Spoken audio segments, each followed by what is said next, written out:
Coucou. Alors oui, je voulais vous parler des émotions et notamment de la peur. Cette peur, vous voyez, cette construction mentale très sophistiquée. Euh, et je voulais justement euh, voilà, éviter toute confusion parce qu'en final, on a été très confus dans l'enfance par nos parents. En fait, on a confondu être protégé et porter les peurs de nos parents. Alors qu'il y a quand même une énorme différence entre vas-y, je te donne la main et ne grimpe pas à ce mur, tu vas tomber. Euh, et en fait, on se rend compte qu'en guise d'amour et de protection, nous avons tendance à faire porter nos peurs aux autres.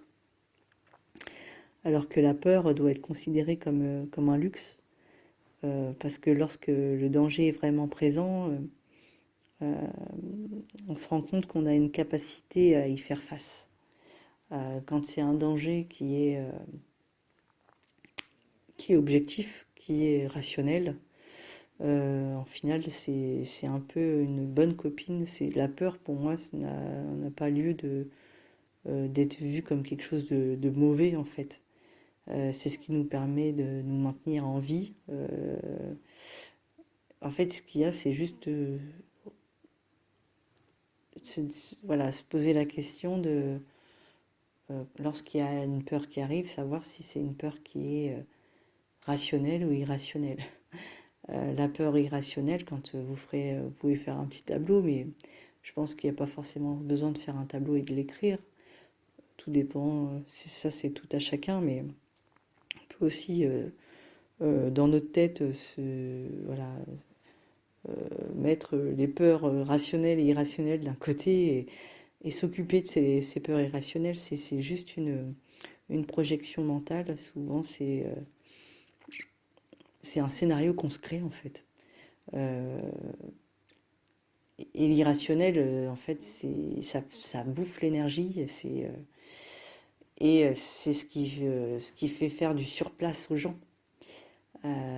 Cette construction, alors qu'en final, quelque part, les peurs, donc quelqu'un qui va avoir peur de mourir, par exemple, ça va être quelqu'un qui va avoir une envie, une grosse envie de vivre. En final, et quelqu'un par exemple qui a peur de la maladie, c'est quelqu'un qui va vouloir, qui va avoir envie d'être en bonne santé.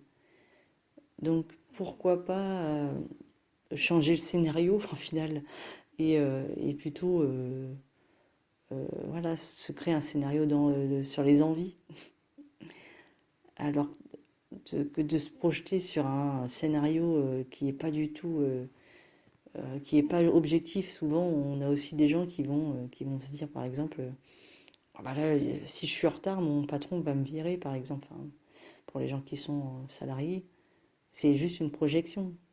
En fait, en aucun cas, le patron vient de lui dire, je vais te virer. Enfin, c'est vraiment une projection. On est vraiment dans un futur. On se crée un scénario. Et malheureusement, il y a par moments, ça se matérialise parce qu'on est tellement, on a tellement des comportements qui vont en fait matérialiser ce qu'on dit que bah, pour le coup, oui, c'est probable que ça se passe parce que on matérialise ce qu'on pense par nos comportements. Donc voilà. Et en final, c'est ça, c'est juste voilà, arriver à faire la différence entre ce qui est irrationnel et pas, qui n'a pas lieu d'être en fait. Il y a des peurs, voilà. Si vous avez une peur qui est objective, vous serez en capacité, on est en capacité pour affronter, il n'y a aucun problème.